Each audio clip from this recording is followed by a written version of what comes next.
other day I was talking with a student about what is a mystery school and how they have arrived and what is the purpose of the mysteries school. And it came to me that the education of the inwardly humanity, it really is based in four things, and it doesn't matter in one context or how long ago it started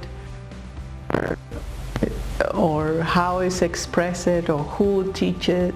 It's always have been a very foundation of inquiry of any human in a small scale or in a large scale.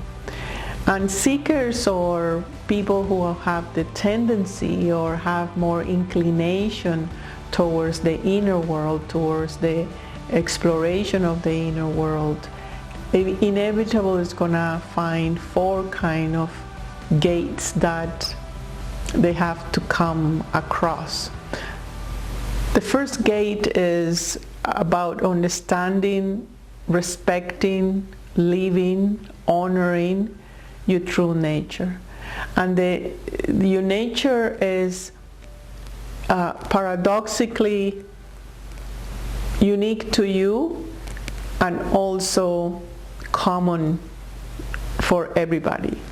So there is the nature of creation that you share, and that is the bliss, the peace, the resonance is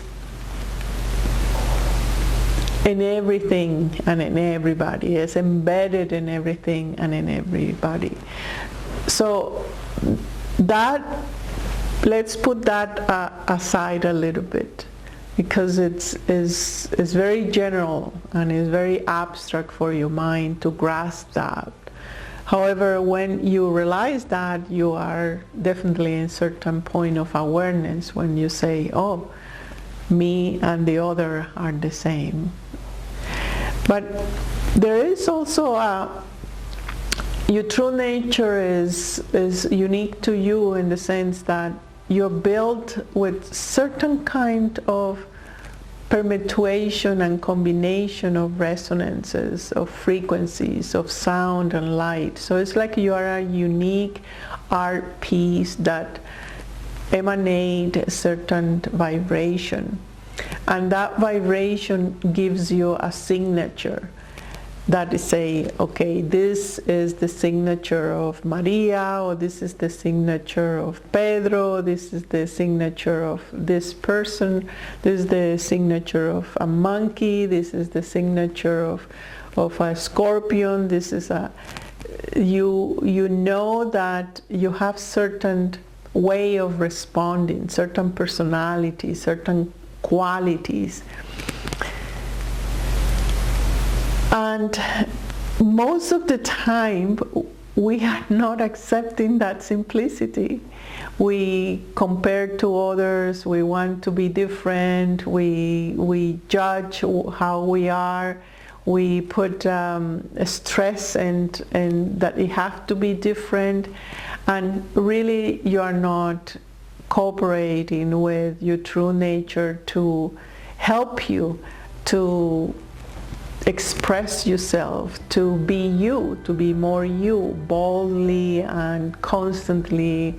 So you always think that you need to change something in yourself, that is something wrong in yourself, that you need to heal something because you have felt certain pain, but that is not relevant for the advancement of the seeker.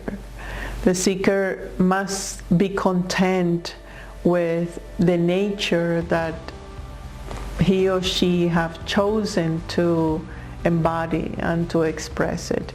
If you're cranky, you're cranky. If you are colorful, you're colorful. If you're simple, you're simple. And that is really the first gate, how natural you are in front of your nature. once that is crossed, then you can cross your universal nature, that is in a more larger scale, and that has more that implies or invite and involve everything.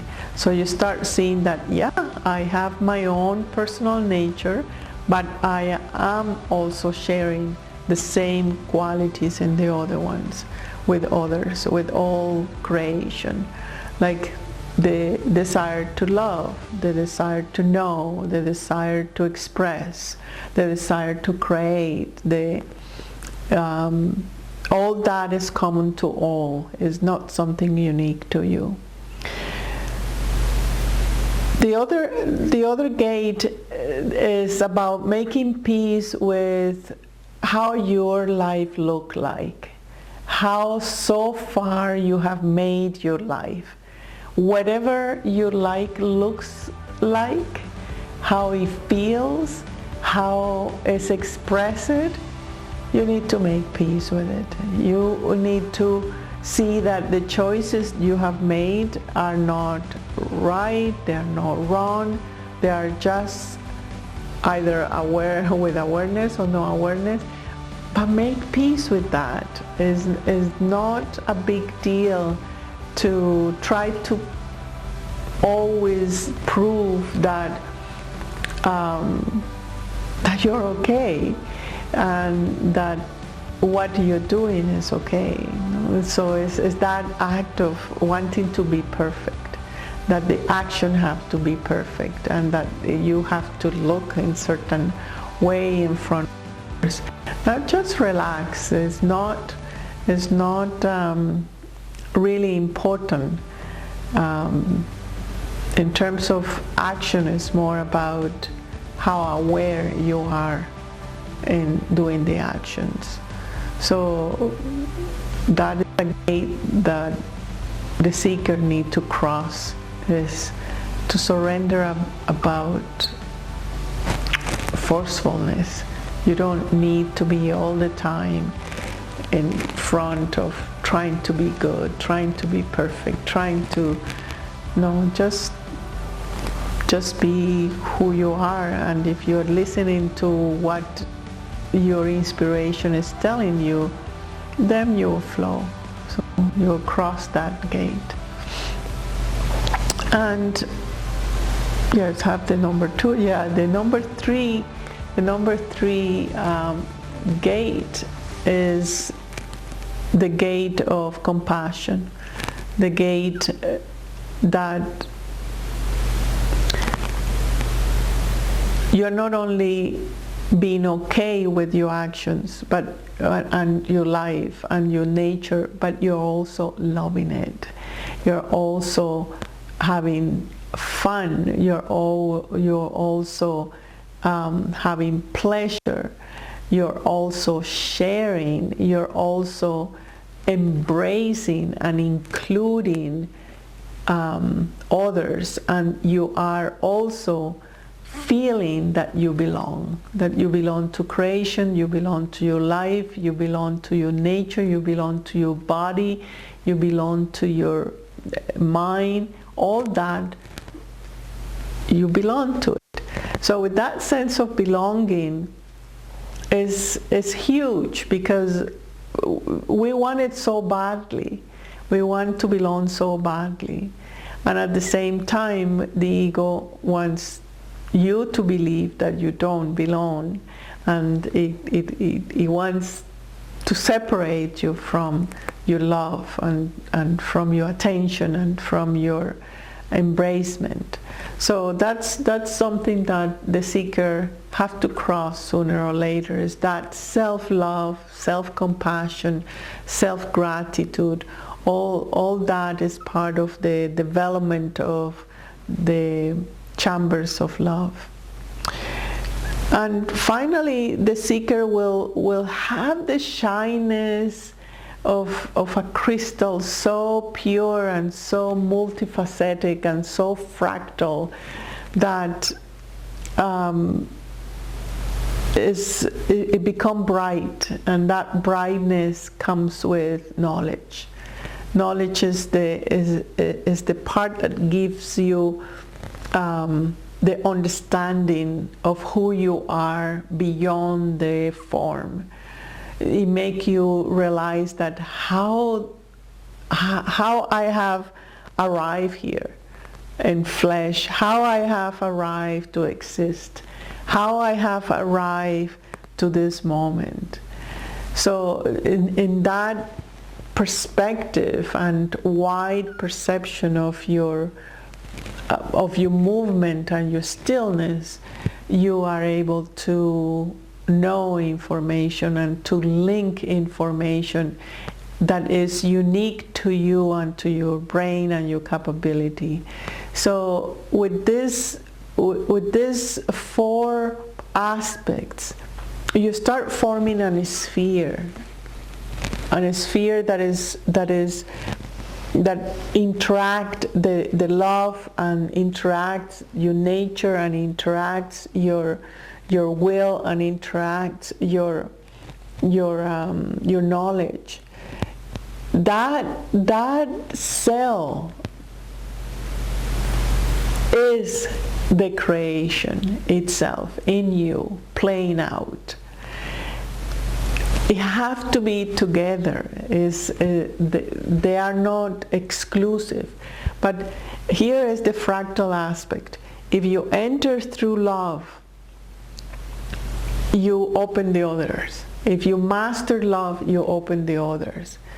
If you enter through knowledge, you open to love and your nature and so on. So each one is a doorway to each other, and each one is giving you choices and opportunities and a kind of environment that you can choose to explore accordingly to what you prefer. The important part is that you at this moment realize that you do have a fundamental makeup, and when you make peace with that, you naturally start to relax into who you are and into the expression that you desire and the expression that give you the most pleasure. With that pleasure, you relax, and when you relax, you are in creation. There's no other way around. It's so simple, but the ego likes to complicate things, the mind likes to complicate things. But for now, I leave you with this 4 qualities of your creation and your creator.